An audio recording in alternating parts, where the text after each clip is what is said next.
This is Saskatchewan Weekend for the third day of February. It is Super Bowl Sunday, and that is taking place in New Orleans. And yes, that's a big event that's taking place in New Orleans, but there's something bigger in New Orleans. There's someone bigger in New Orleans this Saskatchewan Weekend that we are bringing back to the show. You probably remember that back on June 8th, our friend Dominic Liberon left East End in a canoe to paddle to New Orleans in honor of his Uncle Mitch. And we've had the pleasure of having him here on Saskatchewan Weekend to talk with us about his journey. Now, if you drove from East End to New Orleans, it's 3,500 kilometers or 33 hours away. But by canoe, it's much further. June 8th is when he left.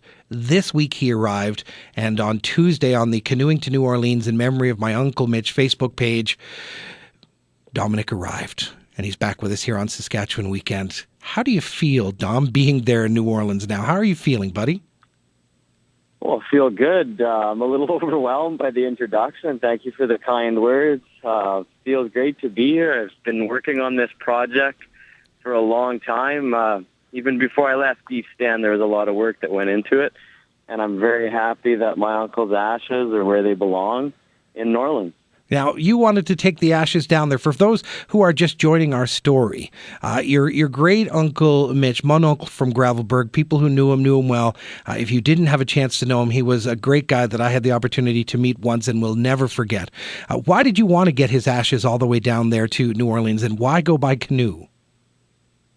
Well, there were a few reasons. The first and foremost is that my uncle was my hero, and he was like my big brother, and I wanted to do something that would honor his life and honor the role that he played in my life and in the life of everyone that knew him. And New Orleans was like a second home to him. It was like a spiritual home for him because he had visited the city in 1992 with his good friend Camille Bolin, and he talked about the trip for the rest of his life, and he watched the home video that they made countless times, and he was a huge fan of all things Cajun and all things New Orleans, and introduced us to Cajun music and spicy food, and it was a special place for him. And then I also wanted to raise awareness about heart disease along the way because my uncle died of a heart attack when he was only 42, so that's why I did the trip. Well, the last time we spoke, you were in Memphis, and we had some great conversations, you and I, about the delicious food in Memphis. Now, between Memphis and getting to New Orleans, I want to read a post for folks who weren't following you on Facebook or on canoeingtoneworleans.ca. But on January 16th, this is one of your posts, 8 gator meat for dinner. Good, but would have tasted better if I killed it myself. Let's tackle the wanting to kill the gator portion of that phrase first. Would you really want to kill a gator yourself? And do you think that would make the meat actually taste better? Well, not out of malice, but... No, of course, not out of malice. But no, I mean, when you get your own food and you pick it yourself or you hunt it yourself, there's always that extra satisfaction that lends to a better taste. And so what did it taste like? What does gator meat taste like? It's a white meat, and it's a little bit tough. I wouldn't say it's as moist as chicken or as flavorful as pork. It's somewhere in the middle. It's somewhat bland. It doesn't have much for a distinctive flavor, but I put some Tabasco sauce on it and fried it in butter and olive oil, and it was quite good. Would you have it again? I would. Absolutely, I would.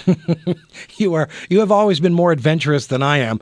There was another one of your posts that you put out there, and this harks back to the fact that that your Uncle Mitch died from heart disease, and one of your posts was, who are the 5 people you'd miss the most if you die from preventable heart disease?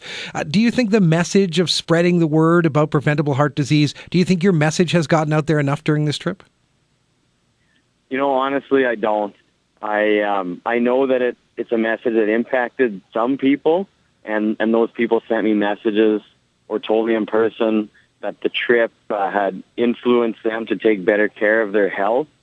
But you'll notice that I think only one person and possibly even nobody liked that post.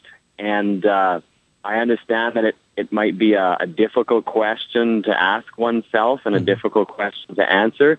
But I have found that, unfortunately, people were more interested in the trip than in heart disease awareness. And to be very honest, I wish that I would have been more successful when it came to raising awareness about heart disease. Is that something you're going to continue to do once you get back and you get back to your everyday life? Are you going to work to do that, or are you just going to be able to move on from this now? No, I'm going to keep trying. I just have to find a more successful way to do it. Okay. As you were heading into New Orleans, or the last few days, you had some difficult weather to deal with. There was a lot of rain as things were heading in. As you were getting close to New Orleans, what was guiding you? What was pulling you toward the city? Was it always, you've got to complete this journey, you've got to get Mitch's ashes back to New Orleans? Is that what was getting you there during those final few weeks? Absolutely. Like, I was very focused on my goal. And, a lot of people ask me questions like, boy, you've only got another week to go. Like, you must be anxious. And, I was sort of anxious, but my mind was still very much focused on the trip, on making sure I was aware of what the weather was doing, that my gear was well taken care of. And I was always conscious that I needed to battle complacency. Like, I knew that I couldn't tell myself, oh, well, you've only got a week to go. If something breaks, you don't need to bother fixing it. I wanted to make sure that I stayed very focused so that I could achieve my goal. And what were you feeling when you finally arrived? What were your emotions when you finally got there? The last mile was quite a range of emotions because I actually got pulled over by the Coast Guard with about 3/4 of a mile to go. And I didn't realize that the waterfront is a secure zone because of the Super Bowl. Uh-huh. And so they actually pulled me over. It's probably not the correct maritime term, but they wanted to see my ID and they wanted to know what I was doing. And I explained to them that, I was willing to cooperate, but not at the moment because the current was really strong and I needed to get over to the side of the river. Mm-hmm. And there was also a film crew from CBS that had 2 cameras on me at that point, and the Coast Guard was kind of ruining the shot. And and so they were very nice about it. They said, well, okay, we'll run your name, and if we need to talk to you, we'll meet you at Jackson Square, which was my end point. Mm-hmm. And then they were kind enough to phone ahead to there was a riverboat paddler right next to where my trip ended, and they asked if they wouldn't mind playing a steam organ for me. And so when I passed by, they played Row, Row, Row Your Boat on a steam organ. And then when I got to Jackson Square, there's some wooden steps that go down into the water. Mm-hmm. And my mom and dad were there with my Aunt Annette and my Uncle Jerry, and they were all waving and cheering, and there was a band that was playing. And quite a few people actually had kind of gathered in the area and were, waving and cheering me on and wanted to shake my hand when I got there and get their picture taken. So, I went from being really, really frustrated that the Coast Guard was like, interrupting the last 3/4 of a mile of my trip. To being just like, so happy and so kind of overwhelmed by what I was seeing because I really wasn't expecting such a nice welcoming to New Orleans. It was very fitting. After 7 months of that's mostly solitude on the water and mostly solitude in the canoe, did you want to have a big crowd of people there once Mon Oncle's ashes finally got back to New Orleans, or would you have preferred that to have been a very solemn thing that you did by yourself?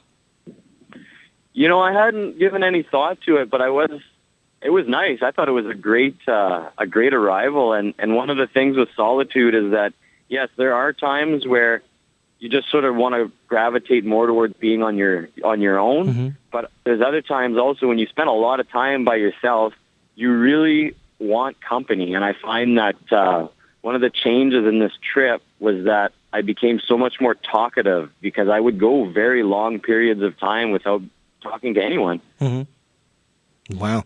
Well, you arrived in New Orleans for Super Bowl week, and Mardi Gras is coming up. So I suspect you'll just be leaving right away and coming back to Western Canada. You're not going to stay there for any of those parties, are you? No. I hear it's like minus 40 with the wind chill, and I feel like come I'm on missing back. out. Come on back. I should get going.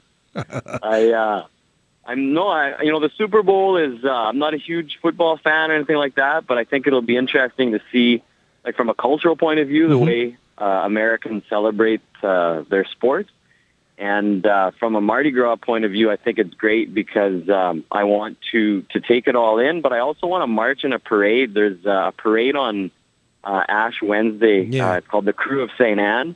And anyone that's lost relatives or loved ones can carry their ashes through this parade. And so I absolutely want to carry mon oncle through the streets of the French Quarter for that. Dominic Liberon is no longer canoeing to New Orleans in honor of his uncle Mitch. He is in New Orleans. He started in East End, Saskatchewan, and he has paddled his way all the way down. And look, once you get back, I look forward to sitting down with you and hearing more stories. And I hate to sound in any way odd when I say this, but you've made it, and I'm proud of you. So well done. Mon oncle was a great guy, and I'm sure he's proud of you too, Dom. Well, thank you so much, and I really appreciate the interest you've shown in this story. And in the meantime, if you want to see pictures from the trip and read more about it, I've just finished updating the website. It's www.canoe to New Orleans, and I invite anyone who's interested in the trip to visit the website. Check out the website. You can get more information there on preventable heart disease as well. And it is the Super Bowl Sunday, so go enjoy yourself and enjoy Ash Wednesday as well. We'll talk soon in person, Dom. Take care. Congratulations, buddy. Thank you so much, Dan. Appreciate that.